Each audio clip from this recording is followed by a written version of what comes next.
I saw something in a news broadcast about the lack of funding at the university for the maintenance of some things like this several years ago. And they showed a picture of the Littlefield fountain, and the basin was coated with fiberglass from 10 years ago or 20 years in, and had turned into little potato chips. And it just looked terrible, and said they didn't really have the funding to restore it. And I asked them if I could have it done, and we brought some engineers down, and their people coordinated their end of it. They cleaned all the statuary. They had a specialist in that do that metal work. They scraped all the old fiberglass off the bottom, and they replaced that with a new sealant. And they went in and cleaned out all the piping, which I believe is cast iron or steel. So now they have replaced that. We're just very proud to do it, and my wife is, again, having gone to Texas A&M instead, has been a good sport. As you know, we have been involved for the last number of years in renovating the fountain that we're all so very fond of, and we were able to do this because of the very, very generous gift of Steve and Rita Milwee.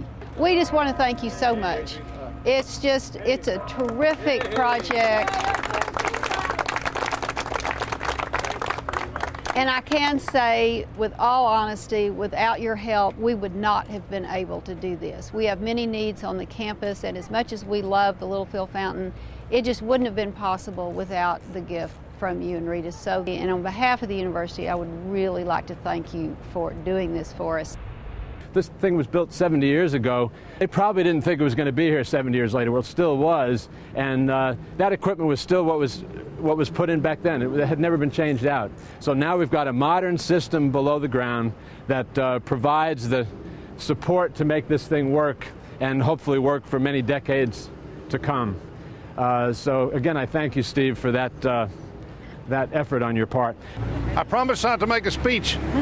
But when this thing had cracks and things in the bottom that were so tall you could see them if they put soap in there, which we used to do, it's bad. It had to be fixed. So here we go, I think.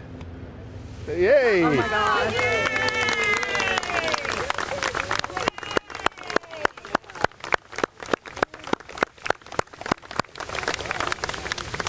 All right, engineering department, good job.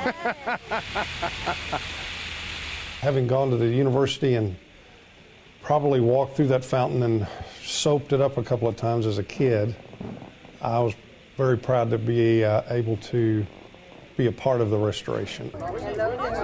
As the day got closer and closer, we got more and more excited, and we just feel so privileged to be here, and then to have so much of our family that wanted to join us and see the dedication today. So we just feel very blessed. Let me say that generosity of folks like Steve and Rita, so much, we appreciate it so much, and we hold dear what they do, because in many cases you can walk this campus and you can see and know that the kind of gift that you have made has made such an extraordinary difference in the campus community. Fountains, landscape, the beautiful architecture that we have, they inform the spaces that enable us to build community. And that kind of investment in a community lasts forever. Say hi. Rita and I dedicated the work of the fountain restoration to the 9 members of our families together that have served in the United States military, starting with World War I. My nephew, David McCaffrey, is in the middle of his 5th tour of duty with the Marine Corps in Iraq. And this restoration is dedicated to those selfless people. It's so important to preserve what the history is of the University of Texas campus. And this was a symbol that's been there for many, many years. And hopefully it will be around for many more for future generations to enjoy.